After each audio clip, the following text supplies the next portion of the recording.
I'm not a gifted speaker.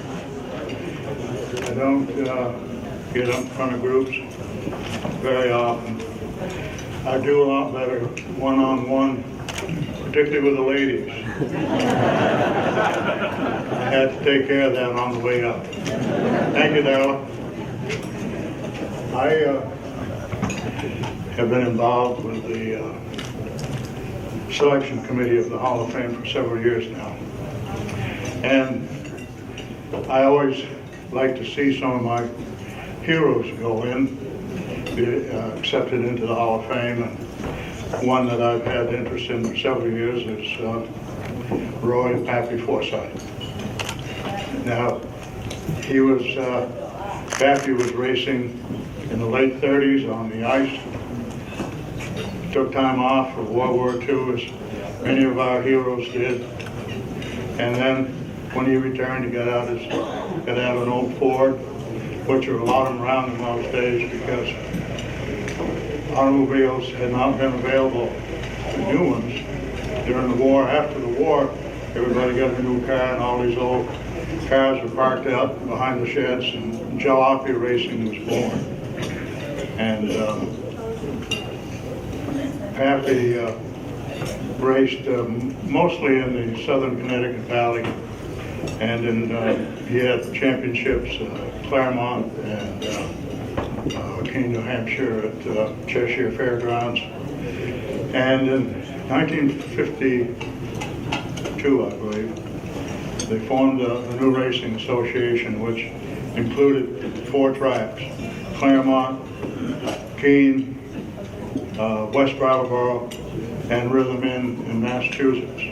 And they raced one of them on Friday night, one on Thursday night, one on Saturday night, and one on Sunday. So it was a real busy schedule.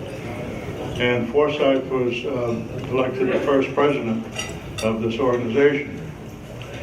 Now in 1952, prior to that, Forsyth had been racing up in Vermont. He was racing in Colchester at Mallett's Bay Speedway, which was a 5th-mile dirt track.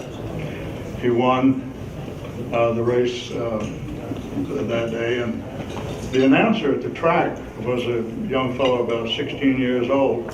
His name was Kenley Dean Squire, and this is where Forsyth met Ken Squire. So when Forsyth became president of this new racing association, he called Ken and he said, "Hey kid, would you like a job? We need an announcer at 4 tracks."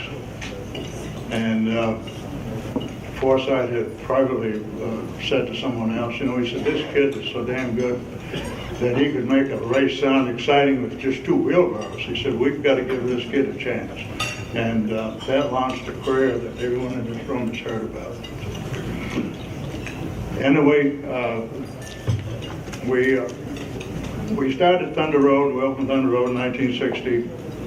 Our first king of the road was a fellow out of Bethlehem, New Hampshire, known as Ronnie Marvin. And of course, most everyone that raced in those days, Squire always put a moniker on him, and he became known as Ronnie Bethlehem Bombshell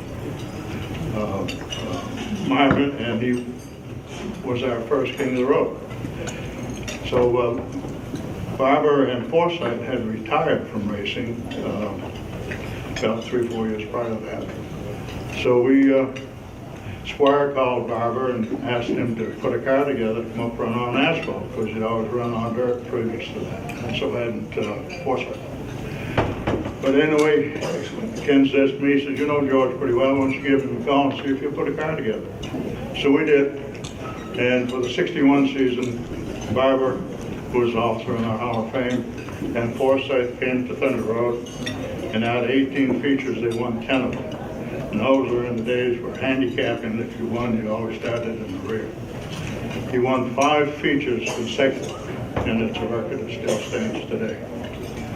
So it's with great honor and pride that I'm able to induct and present a hero of mine into the New England Auto Racers Hall of Fame.